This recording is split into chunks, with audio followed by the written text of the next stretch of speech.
Joerg Forbrig is a Transatlantic Fellow with the German Marshall Fund of the United States in Berlin, Germany. The views expressed in this commentary are solely those of the author. Berlin, CNN. The horrific twin attacks in Paris last week have sent shockwaves throughout Europe. Political leaders from across the EU joined millions of French mourners on Sunday, and Europeans, at large, continued to pay tribute with public vigils, flowers and candles, and minutes of silence. Yet this outpouring of solidarity must not obscure another response across the continent. Leaders of Europe's far right have been quick to blame Islam and immigration. Mosques have been defaced in France and elsewhere, and a xenophobic movement called Patriotic Europeans against the Islamization of the Occident brought tens of thousands to the streets of Germany this week. This extreme strand of European publics and politics will likely receive a boost from the French tragedy. Anti-immigration and anti-Islamic sentiments have been on a steady rise in Europe for years. While a majority of Europeans appreciates mobility and migration within the European Union, they are largely negative about immigration from outside of the EU, according to the latest Eurobarometer survey. This opposition is particularly pronounced towards Muslim immigrants. Half and more of all Europeans view Islam as incompatible with the Western world, while Islam is seen as an outright threat by between 1/3 of all Brits and almost 2/3 of all Spaniards, according to a recent Bertelsmann study. Holders of such views will surely see the Paris attacks as confirmation. Many others may now question their hitherto more moderate opinions. It is these sentiments, along with fears over economic prospects, aversion to the political establishment and doubts in the European project, that populist and typically far-right parties have successfully tapped in recent years. Virtually every EU country has seen the rise of such a political force, and their combined representation in the European Parliament has shot up to 20% in last year's elections. For these parties, the Paris attacks truly are a told-you-so moment. Nigel Farage of the United Kingdom Independence Party blamed a fifth column within our countries, while Geert Wilders of the Freedom Party in the Netherlands claimed that it was time to de-Islamize our country.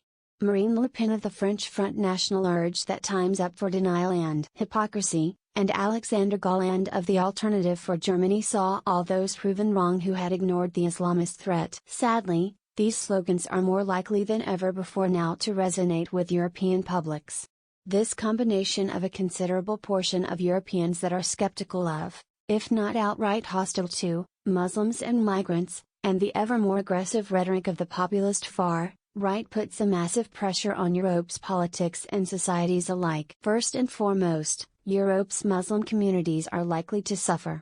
Although in their overwhelming majority, they are integrated and identify with Europe, blanket suspicion against Islam, resentments in day-to-day life, and assaults on their community are bound to increase and deepen fear and alienation among Muslims. This will feed segregation among Muslim and non-Muslim communities, and provide a fertile ground for the radicalization of some young Muslims. In short, European Muslims are at risk of being driven away from mainstream European societies.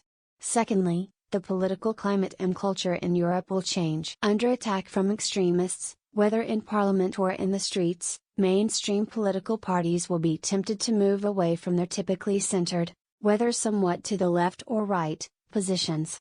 Politics will move to tighten immigration laws, select highly skilled migrants over refugees from war zones, push for their greater assimilation, and install additional security measures.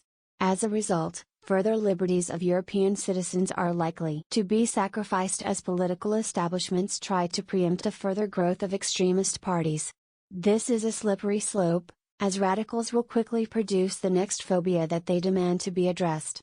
Thirdly, this changing climate and politics will also impact on migration and migrants broadly, beyond Muslims.